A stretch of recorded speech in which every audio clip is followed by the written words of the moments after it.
Hey,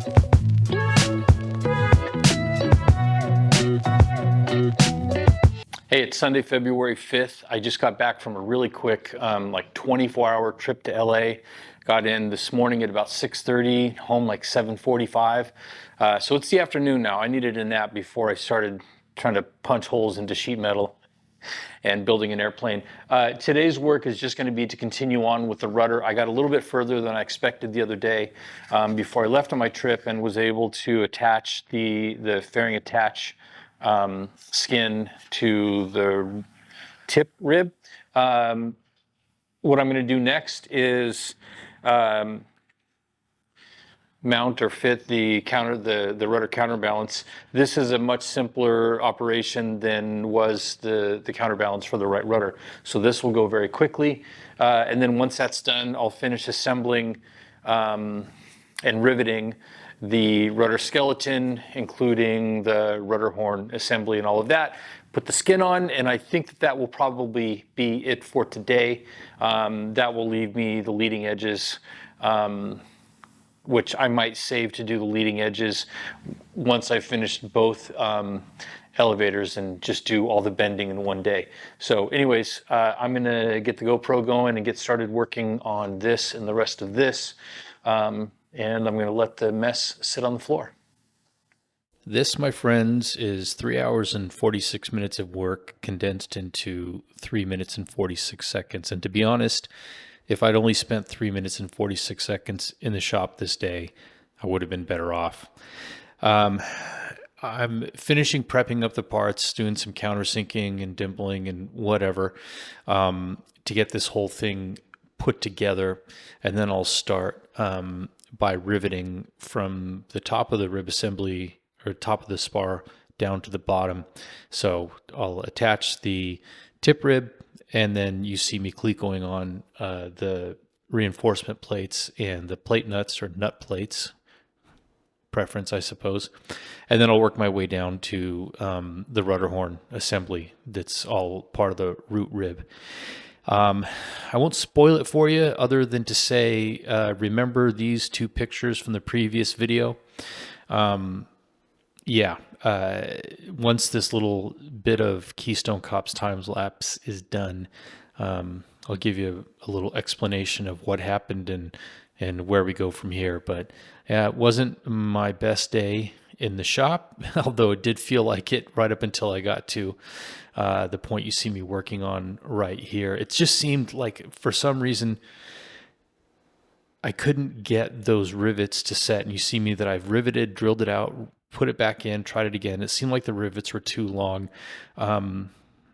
Ultimately, what I found out to be the problem was, yes, I assembled it incorrectly, but it really started with a tiny little shim that goes between, I think between the spar and the rudder brace that created the extra length in the rivets. So this is just like a train wreck in high speed, a sped up train wreck watching this go right here. And in a moment, you'll see me put it down, stare at it and discuss, tap my fingers on the chair, and then it's lights out for the night. So here comes the post game. Well, today is February 6th, Monday, 2023. Yesterday I said that I was going to largely finish up the rudder, assemble the skeleton, rivet it all together, rivet the skin on. The only thing that I was going to leave undone would be to bend the leading edges and of course the fiberglass tips, which will happen much, much later. But you might be able to tell that there's no skin on that skeleton, although I did put many, many hours into this yesterday. This skeleton for the rudder at this point has become a very sturdy piece of scrap. As I was working my way from the tip of the rudder skeleton, installing the nut plates and reinforcement plates, and working my way down to number 2, and then ultimately down to the what we'll call the rudder horn assembly, and putting this all together, I made a mistake and I got so excited about the progress that I was making, and so looking forward to putting that skin on, that I made more than one mistake, but a key mistake was I made a mistake in the assembly of these components here. There are quite a few pieces that go together. They fit like a puzzle, and I fit the puzzle incorrectly. I could drill this out and try to reassemble it properly.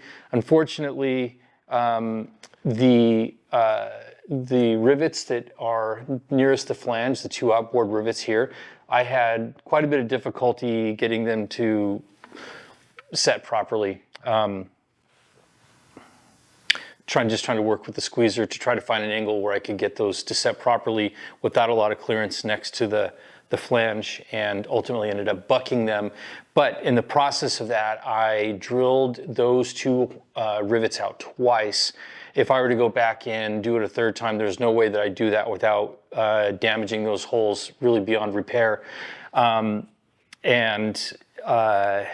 Wallowing them out where the rivets wouldn't set properly at all. So I have to redo it, which means redoing basically all of the parts on this assembly, because all of these other parts are already riveted on, and to think that I could drill out all of these and this whole assembly without wallowing out any holes is kind of silly. The parts aren't that expensive, so that's where we're at. Today, I'm not going to do any work on the airplane or the shop or anything. I'm just going to leave it alone and think about what I've done. The disappointment is not really in the expense of replacing those parts, because quite honestly, they're not very expensive, and the shipping on them isn't very expensive because they package up neatly in a tube. The disappointment is just in the time that that I lost. Overall, this thing's going to take me probably 4 or 5 years to complete, so 2 days of work in the grand scheme of things isn't much, but parts preparation, edge finishing and deburring and all of that business, and then scuffing, cleaning, and priming is very time consuming and not super exciting, and I get to do all of that all over again with this.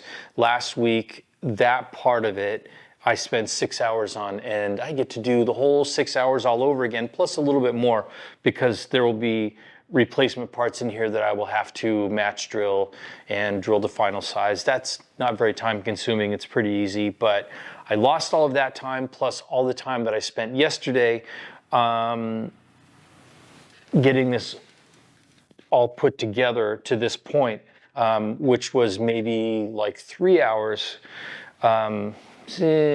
So let's just say that I've got 8 hours of bonus work to do. I am disappointed, obviously, at the error that I made, the delay, the lost time. But to be honest, in the end, I'll be very happy to redo this, knowing that it's done correctly. And, I have a well-built rudder, but today I just have one more piece of scrap to hang up on the wall of shame. At this rate, to be honest, by the time this plane is done and flying, I might have to add a room to my house to house all of the wall of shame components. So let's hope that's not the case. So anyways, that's where we're at. Leaving tomorrow for another trip for work.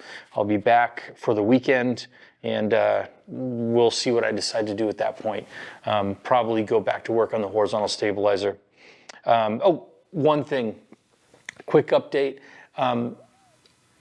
I've been waiting from the time that my kit arrived months ago for some back-ordered bags that are basically brackets and bearings that connect the control surfaces to the horizontal and vertical stabilizer. And with not a lot of real updates other than they continue to be back-ordered. Recently, however, there's a new service bulletin SB36, I think, that applies to my aircraft and many Van's aircraft. And it's probably the reason for the delay. A service bulletin for the uninitiated is like a recall on a car.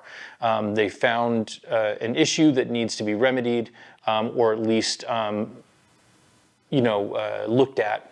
And in this case, it's on the elevators, it's the two outboard brackets, an aircraft, an RV-8, which is what I'm building, that had been flying, for 20 years and 2,700 plus hours of total time, show some cracks where they attach to the spar. And so I'm